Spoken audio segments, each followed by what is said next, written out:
तो बच्चों मन का अध्ययन भी नहीं हो सकता, क्योंकि मन नाम की भी कोई चीज हमारे शरीर में नहीं है। तो इसके बाद आते हैं मनोविज्ञान, चेतन या चेतना का अध्ययन। ठीक है बच्चों, अब चेतना क्या होता है या चेतन क्या होता है?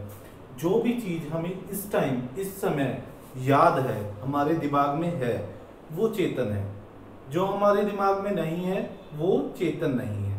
जैसे मैं आपसे अभी पूछ लूं, बच्चों आप कौन से स्कूल में पढ़ते हो, तो आप मेरे को अभी बता देंगे सर हम GSS मांग्याना में पढ़ते हैं। मैं पूछूं कौन सी क्लास में पढ़ते हो, आप अपनी क्लास बता देंगे।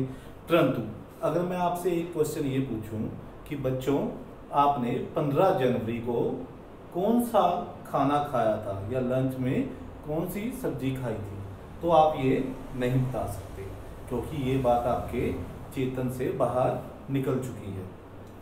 तो बच्चों चेतन का अध्ययन या चेतना का अध्ययन, चेतना हमारे दिमाग की एक पार्ट तो है, हमारे दिमाग में एक वस्तु तो है, परंतु इसका अध्ययन करना ठीक बात नहीं है। कैसे?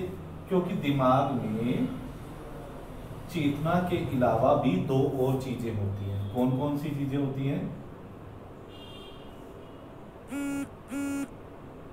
एक होता है अचेतन, एक होता है चेतन यानी चेतना, एक होता है अर्धचेतन।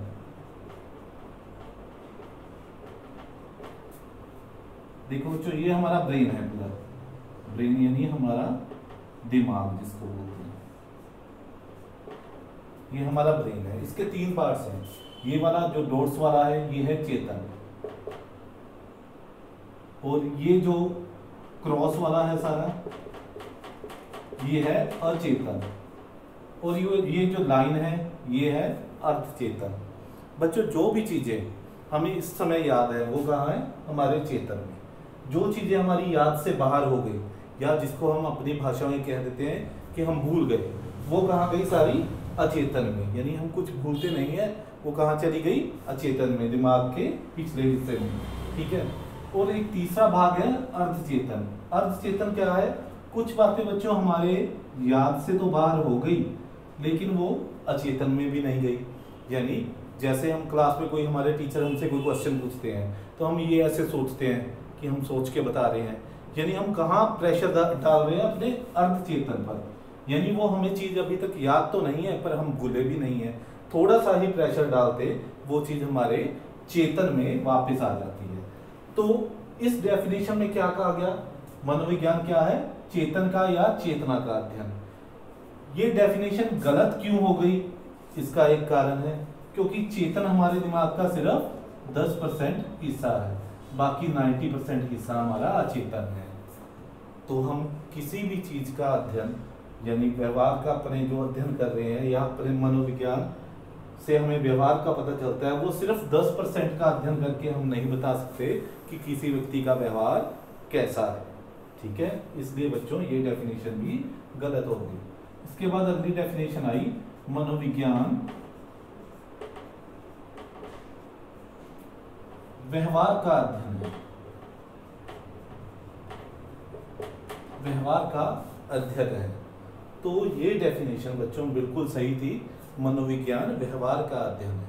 व्यवहार क्या होता है? व्यवहार वह चीज होती है अगर हम वातावरण में कोई भी उद्दीपक देखते हैं उसके प्रति हम जो क्रिया करते हैं उसे व्यवहार कहा जाता है। इसके बारे में हम अगले चैप्टर में डिस्कस करेंगे, अगले टॉपिक से अगले वीडियो में डिस्कस करेंगे। इसके बाद बच्चों एक और डेफिनेशन आई, ये डेफिनेशन बिल्कुल सही है, इसको ही इम्प्रूव करते हुए इसको थोड़ा सा इम्प्रूव किया गया। अगली डेफिनेशन क्या आई? मनोविज्ञान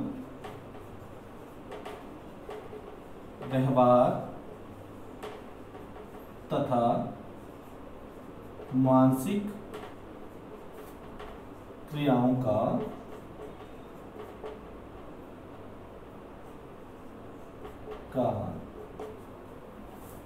क्रमबद्ध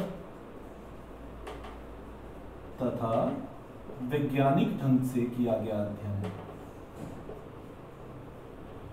वैज्ञानिक ढंग से किया गया अध्ययन है।